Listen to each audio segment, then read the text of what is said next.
അങ്ങനെ നമ്മുടെ സാന്ത്വനത്തിന്റെ പുത്തൻ പ്രൊമോ എത്തിയിരിക്കുകയാണ് പ്രേക്ഷകരെ. നമ്മുടെ ദേവി പഠിച്ച പണി 18 നോക്കി അവിടെ പിടിച്ചു നിൽക്കാനുള്ള സകല ശ്രമങ്ങളും നോക്കുവാണ്.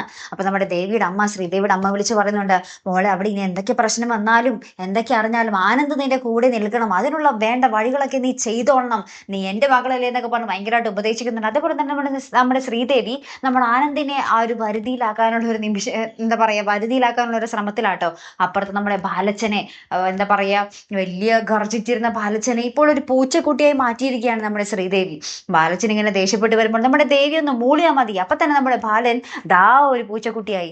അങ്ങനെ നമ്മുടെ ഗോമതിക്കാണെങ്കിൽ ഇതൊക്കെ കണ്ടിട്ട് അങ്ങോട്ട് പിടിക്കുന്നില്ല താനും, ആർക്കായാലും സൈക്കിളല്ലേ. അപ്പൊ നമ്മുടെ ഗോമതി ഭയങ്കര ദേഷ്യത്തിൽ തന്നെയാട്ടോ. അപ്പൊ നമ്മുടെ മീനാക്ഷി മിത്രയ്ക്ക് ഇങ്ങനെ അന്തം വിട്ട പോലെ നിൽക്കുന്നുണ്ട് ചില നേരത്തെ നമ്മുടെ ദേവിയുടെ പ്രവർത്തികളൊക്കെ കണ്ടിട്ട്. ദേവിയാണെങ്കിൽ ഇവരൊക്കെ ഒരു സ്വന്തം സഹോദരിമാരെ പോലെയൊക്കെ തന്നെയാട്ടോ കാണുന്നതും. നമ്മുടെ മീനാക്ഷിക്ക് ആ ഒരു ക്ഷേത്രത്തിൽ നിന്ന് വന്നിട്ട് ആ ഒരു പ്രസാദമൊക്കെ തൊട്ട് കൊടുക്കുന്നു. അങ്ങനെ സ്വന്തം സഹോദരിമാരെ പോലെ ആ ഒരു സ്നേഹത്തിലും തന്നെയാണ് പോകുന്നത്. ചില സമയത്ത് നമ്മുടെ ദേവിയുടെ എന്താ പറയാ വഴികൾ എവിടേക്കോ പാളിപ്പോകുന്ന ദൃശ്യങ്ങളും നമുക്ക് ആ ഒരു പ്രൊമോയിൽ കാണുവാൻ സാധിക്കുന്നുണ്ട് കൂട്ടുകാരെ. അപ്പൊ ഇനി എന്തൊക്കെയായിരിക്കും സംഭവിക്കാൻ പോകുന്നത് അല്ലെ, കാത്തിരുന്നതിനെ കാണാട്ടോ. അപ്പൊ അടുത്തൊരു വീഡിയോ വരുന്നത് വരയ്ക്കും. Good bye.